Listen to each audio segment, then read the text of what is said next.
Okay, I think it's about time for us to take a trip over to Bethesdaland. Bethesdaland, yeah. Which I thought was cute at the start, and by the end of that 45 minutes, I was like, I am ready to fucking leave Bethesdaland. yeah. It was just like a really, I thought the intro with the kids was kind of cute. It was cute. That was I found that quite simpering and kind of I don't know. I don't like children anyway. I was thinking that kind of whole sequence felt a little bit like, look how happy our employees are working for us, and it's like we don't exploit them at all. Yeah, oh God, yeah, please I suppose that is form a union. I thought that was cynical. My goodness. Yeah. Okay, let's talk about some actual games. Doom VR. Thoughts? It seems like one of these like mini hour-long experiences. I'd be much more interested in the full game, but yeah, no, it seemed pretty good from what I could tell. It's always hard working out how good a VR game is when you're just watching video of it rather than actually experiencing it. I wasn't a big fan of the idea of VR until I tried it, and like I don't own a VR system. I have a friend, Kieran has VR, and I go to his flat and use it whenever I can because that's probably the best way to play it is just in little bursts. But no, yeah, I think it could be pretty good fun. I love the 2016 Doom, so more of that can't hurt. It's like out of all of the games I could think of that I'd want to play in VR, Doom is probably not one of them, just because like the frenetic pace of that game, just like I think it would just be absolutely nauseating. Well, I think they've killed that. I think it's like it's point to point, which I is going to be a big negative, I think, overall. I don't know. I thought that was actually. I mean, I don't know how it's going to work in context of Doom, but I thought it was a really interesting take on like solving the VR problem, which is movement. Well, yeah, a lot of people have done this kind of point-to-point teleport thing. It's like, but usually it's in the context of quite a placid exploration game. Yeah. What it reminded me of first off was actually not anything from VR, but Dishonored's jump system, the Dishonored blink system. The blink, yeah. So it looks like it's a lot more controllable than your usual point-to-point system. And feels like it's a part of your kind of, combat toolkit as well. It's like, I'm teleporting towards that enemy to kill them. And it's like, rather than it just simply being a kind of movement solution. So yeah, if they can integrate it fully into the game, then that will probably be quite good. To contrast with that, Fallout 4 VR, which they said the entire game was in VR, right? Yeah, so that seems much more interesting to me than a little snippet or hour long of Doom. I am concerned as to how it will run on especially the PS4 and the consoles, because Fallout 4 already runs like crap on console, so adding the VR element is only going to make that worse. I don't think there's any surprise that they showed Vive when they were showing off the actual VR headset, because I'm not convinced it's going to be a PlayStation VR ready thing. Yeah, I wouldn't be surprised. It could be, but I mean, I just had I had loads of real concerns about. I think doing things like doing Doom VFR it's going to be a short experience, but at least it's a short experience that's been designed from the ground up to be VR. Whereas I don't necessarily think just sticking VR in Fallout 4 is going to be the best plan. See, I from what I could tell, it did look like much has been redesigned in terms of the actual combat, and we got a little snapshot of the crafting system, and I think if they can make it work, if they can make it intuitive and not an obstacle to enjoying the game, then I don't see the harm in it. I probably wouldn't play the entire game with VR, just because a lot of the time I played the Resident Evil, the kitchen demo, and I was like, that feels long enough to me for a VR game. I don't think I'd want to put 50 hours into it with this headset on, because the PlayStation one, it's cumbersome and it's not particularly. It's not good for long play sessions, I'd say. Which obviously Fallout 4 is a game that demands long play sessions, really. Yeah, for sure. So okay, next up, Elder Scrolls Online: Morrowind. Does anybody care about the Elder Scrolls Online anymore? I thought we all played it. I played it I just tried it once, and it seemed okay, but like I've never been that invested in playing MMOs anyway, and I'd rather play Skyrim or something like that, where it's like, for me those games are kind of a single player, quite atmospheric experience. So if you just start putting in lots of random other players who are just all running around, like jumping up and down, like trying to teabag each other, it kind of devalues the sense of wonder in the world a little bit. A little bit, yeah. Is that all we have to say about the Elder Scrolls Online? Well, I guess it's kind of exciting that they're going back to Morrowind, because that's a firm fan favourite, isn't it? But Cameron? I mean, I was more or less just going to say what you'd said, Dean. I played it for maybe like 10 hours, and yeah, it felt like a worse version of Skyrim, and like I didn't feel like the addition of multiplayer and playing with other people really like balanced out the weaker storytelling and the weaker mission design, and like it's not for me because I'm not a big MMO guy, because I've never had a PC that could run MMOs really. It was just sort of a 10 hours and okay, I'm done with that now type deal. But I imagine it's improved drastically since then, as MMOs tend to. So who knows? Maybe I'll dip back in when. There's some stuff about it that sounds really intriguing, like the fact that there's this, constant civil war going on between the two factions, and you can actually kind of like orchestrate takeovers of particular pieces of land for the faction that you're working for, and kind of like, there's a kind of this idea of a kind of tug of war that's actually changing the state of the world. See, I feel like that can actually be a really double-edged sword in an MMO, because as much as like you can feel like you're making a real difference in the world, it can also, in the longer term, make it that much more apparent how the world is being kept in a static state. Because like you can make long-term changes in the world, but that's a civil war that nobody could ever win, because as soon as you win, they have to what are they going to shut down the server? Like. Yeah. I mean, I would respect them a lot if that happened. They were like, "Oh shit, right? These guys won, right? Fucking game over." Then click. But when I played it, it was just like you'd put so much effort in, and you'd get it, and then the next day you'd go back on. Oh, brilliant! They've got it again. And there's only so long that tug of war is going to remain interesting, I think. So I don't know. Yeah, and the idea itself is a cool idea, certainly, but in practice wasn't terribly exciting for me. Maybe it's just not for me, the game. Yeah. That's what I'm getting at. It's not really for me either. Yeah. Okay, next up, Creation Club. Apparently somebody told Bethesda it's a good time to try and do the paid mods thing again. So this is them trying to rebrand their kind of abortive attempt to kind of do paid for mods, which went really badly. Like, must have been over a year ago now they tried to do that, wasn't it? Yeah.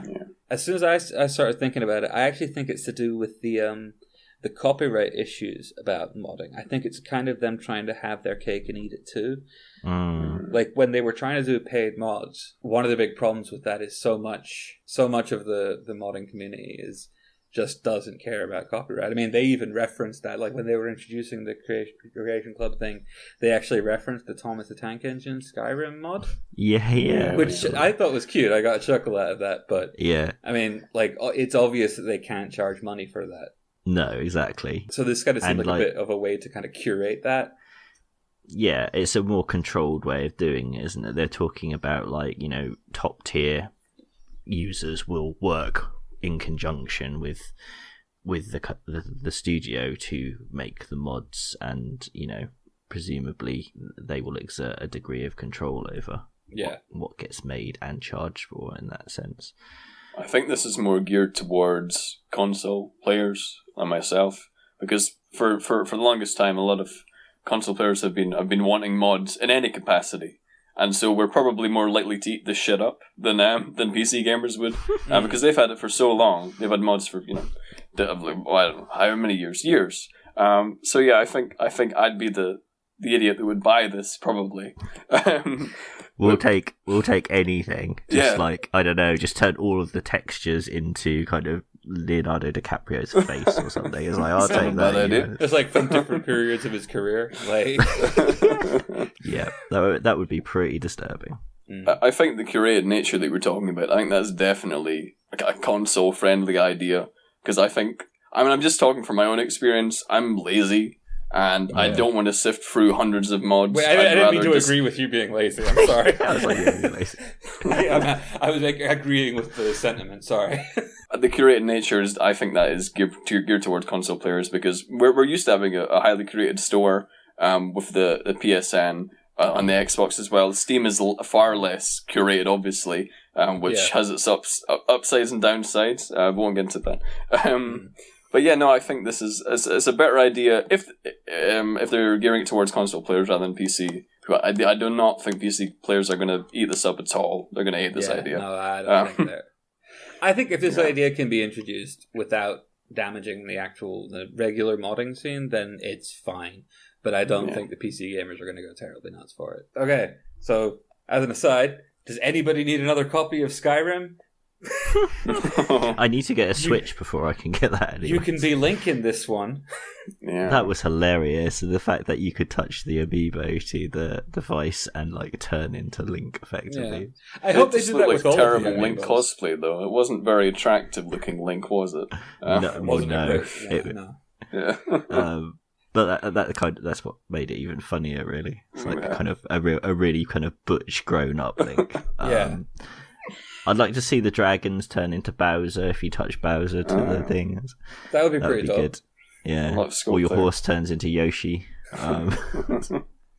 But the Yoshi from the Super Mario Brothers film, basically Velociraptor. That is a deep cut, Dean. Right. The other thing I wanted to point out about that is like those motion controls. Bob Hoskins. Bullshit. I do not believe for a second they will work as well as they did in that video. That's not going to be the way to play that game, I suspect.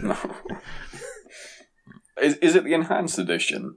The PS4 and Xbox One port, or is it? Because I'm not honestly sure how demanding that version of the game is. I know the game's ancient now, or ancient in game terms. It's like 7 years old.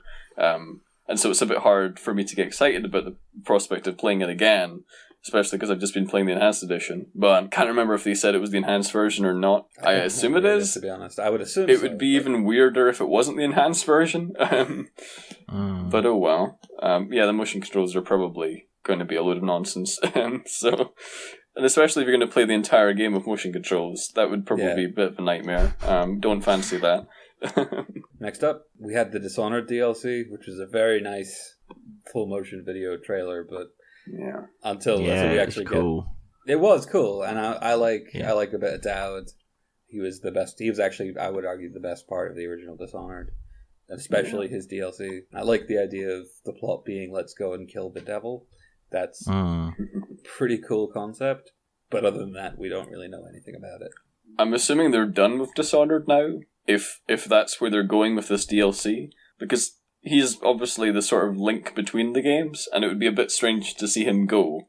Assuming he does get killed at the end of the Let's Kill the Outsider, or whatever it's called DLC, it might just have a big cop out at the end. I'm predicting but the outsider can never truly. Yeah, probably. It's like Diablo; he just keeps coming back. Yeah, I still haven't finished the second one. It was great. I was having a real good time with it, but there was just so many games packed into the end of last year that I didn't have time to finish any one of them. I just kept jumping between them. I will go back.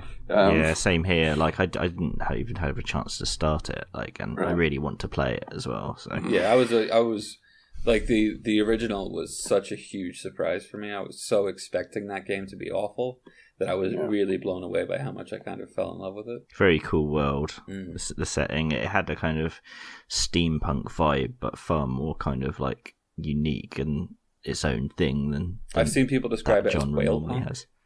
Whale punk, yeah. I thought that was cute. Yeah. Next up is Quake Champions, which my main takeaway from this is that esports advertisements are starting to become as obnoxious as actual sports advertisements. When it got into it, it looks fine. It looks like Quake 3 version 2. Good. I liked Quake 3 a lot. I was wondering if I don't know if it's a hero shooter or not. It looked like it was kind of a hero shooter. Yeah, I think it is, technically. They've got BJ Blazkowicz from Wolfenstein, which is, nice little bit of crossover there. Going back to your comment on the advertising, I think it's, try as they might, they can never make the act of playing a game look cool. That sort of like close up, like I seem to remember being in black and white to add dramatic effect. It was just the music in the background. Like you're trying and you're failing miserably, as everyone who's tried before has as well. Still never seen the act of playing a game look cool in any capacity. So maybe someday. I love that they're trying. Yeah, I love that they're trying to kind of reclaim the esport scene is like, oh, this was the original esport game, and it's like we're trying to kind of like, you know, which I mean, it's a take fair it back claim. again. It's a fair claim. Yeah, I hope it works. but equally, would they be doing this if there wasn't a huge amount of money to be made in that industry now? Suddenly, it's like, yeah, and they pretty blatantly walked away from it after Quake 3 as well. So yeah, it could go either way in terms of how much you want to put any actual faith in it. Yeah, and also, like, isn't there already a community of players playing kind of Quake competitively? Like, how are they going to react to like the prodigal son coming home effectively? They're probably hoping for a sort of counter-strike to global offensive jump or something to that effect. Don't know if that's how it's going to turn out. Depends on how good the game is and if the hero elements are going to detract from the sort of more pure experience of the original. Yeah, it seems fun. I probably won't play it, but I'm sure I'd have a decent time if I did. Yeah, it looked like a laugh. I'll give it that. So there's a new Evil Within as well, isn't there? Yeah, that was the next thing on the list, the Evil Within 2. It was Did you guys play the last one? Because I hadn't. I played it, yeah. I wasn't really grabbed by the previous one. I enjoyed this trailer, but... Yeah, it looked pretty cool. As we were saying... Play a couple of obvious moves. I thought having the whole doing a sad version of a pop song is rapidly becoming one of my least it went favorite through trailer the 3 different versions as well. It's like it started off with a kind of kid singing, and then it did a sad bit, and then it was like it was Duran Duran's Ordinary World, right? Yeah. That's almost become kind of like something to tick when it comes around to E3. It's like, oh, it's a cover of an old pop song. Yeah. I mean, I think if it's a good cover, it can work. But I just think it's, as a sort of a trailer move, it's sort of rapidly starting to become a bit too on the nose. Again, cautiously optimistic about Evil Within 2 because the first one had its moments, but overall, I didn't think it was super great, and it really, as most horror games do, completely fell apart in the third act. It became just this awful third-person shooter that just went towards undoing everything that was good that came beforehand. Like, if it can stick to the sort of claustrophobic, sort of interior mansions and stuff that the original game did really well, then I think it could definitely be a more enjoyable experience.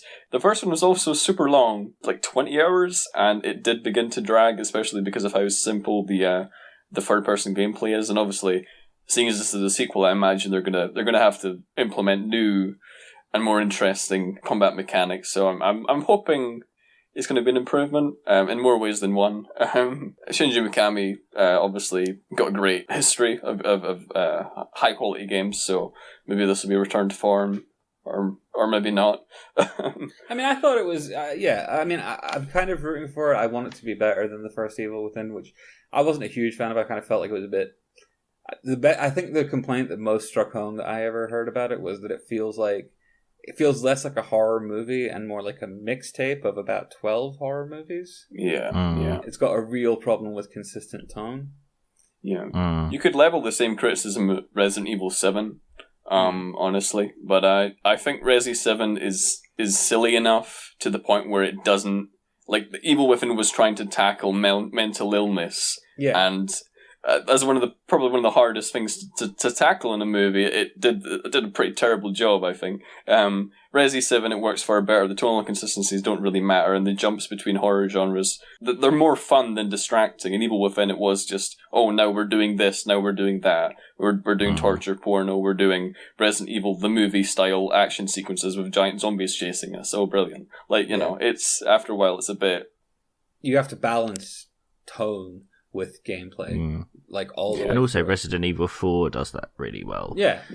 In a completely different way, but yes, it does. Yeah. It knows exactly what it's about, what it wants it to be, how seriously it wants you to take it, and it just builds the entire thing to reinforce that. So I'm hoping that's what they can do with Evil Within 2.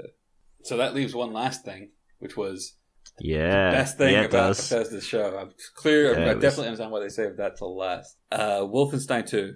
Before we actually get to the actual game, I want to talk about those video clips they put at the start of the trailer, which were fucking amazing. So yeah. So they showed a series of kind of like parodies of 1950s American television, but as though it had been made during, the Third Reich. So like if not even the Third Reich either. Won, it was like the ridiculous Wolfenstein version of, because Wolfenstein Nazis are barely Nazis at this point, because Nazis didn't have steampunk dogs. Whereas, that's very true. Although in this history book that I read, I was going to say, I wonder how long they can play this sort of alt history type deal until it gets a bit rote, because obviously 2 games in, it's still fresh. Like the first game, I remember they did the Beatles, but they're Nazis, and like that was a funny joke in and of itself. But how long can you keep that going? I'm super excited for the second one, not least because the first one was probably my favorite first-person shooter in at least like 5, 6, 7 years. And it was a revelation because no one expected it to be like. Yeah, definitely. It's based on Wolfenstein. I'm sort of split on BJ being back, partly because of entirely because of the way the first game ended. I thought that was surprisingly heartfelt, and like it lended the game a sense of purpose, and like you were just a small cog in the grand scheme of things. You weren't necessarily saving the world, which is a nice change for a first-person shooter, because you're usually always, everything's fine now, everything's fine and dandy. At the end of that, it was, no, there's still so much more to do, which was obviously set up for a sequel, but it felt different and interesting. But now that he's back, I'm like, you've sort of undone that a bit, in my mind, but I am split, because obviously the character is really good fun, but at the same time it does sort of put a damper on the ending of The New Order, for me at least. Yeah. I mean, they've escalated it so much by setting it in America now. It's like that's going to be really interesting. See, I really want them to be interesting and political with that. Like, I thought it was an exciting move to have, like, to put like the Klan, like the 2 guys in the Ku Klux Klan outfits, right at the front of the Nazi rally, and I'm like, that's a ballsy statement. Yeah, and did you catch the insinuations of when joined the fight to rally resistance in America against the Nazi regime? And I was like, is that reference to Trump? I think it probably is. Yeah, maybe. And I was like, yep, that's great. Very excited about that one. There's never been a better time to shoot Nazis in video games. Yeah. One last thought about it was Nazi LSD works really fast. that was a great moment in the trailer. But like, they've gotten way better at brewing that than anyone on our reality can. So it's an alternative reality, I guess. Yeah. That was great. Yeah, that was a great way to end the show. So overall, what do we think of Bethesda's show? Not their best. I mean, partly because they didn't have another Fallout 4 size announcement. Really, it was 2 games, and we knew about the rest, and some of them are almost a decade old at this point. But what they did announce was exciting. Certainly, Wolfenstein, as we said, like, I can't wait for that, and I'm so glad that we're getting into the habit now of announcing games and releasing them a few months later, rather than having to wait 2 years for it, and then the hype just die eventually. Sure. Yeah. I think solid. I mean, obviously Bethesda they're increasing their sort of power as a publishing house, and they're having all these different developers, and so we're going to see them increase every single year, I think, in terms of their output.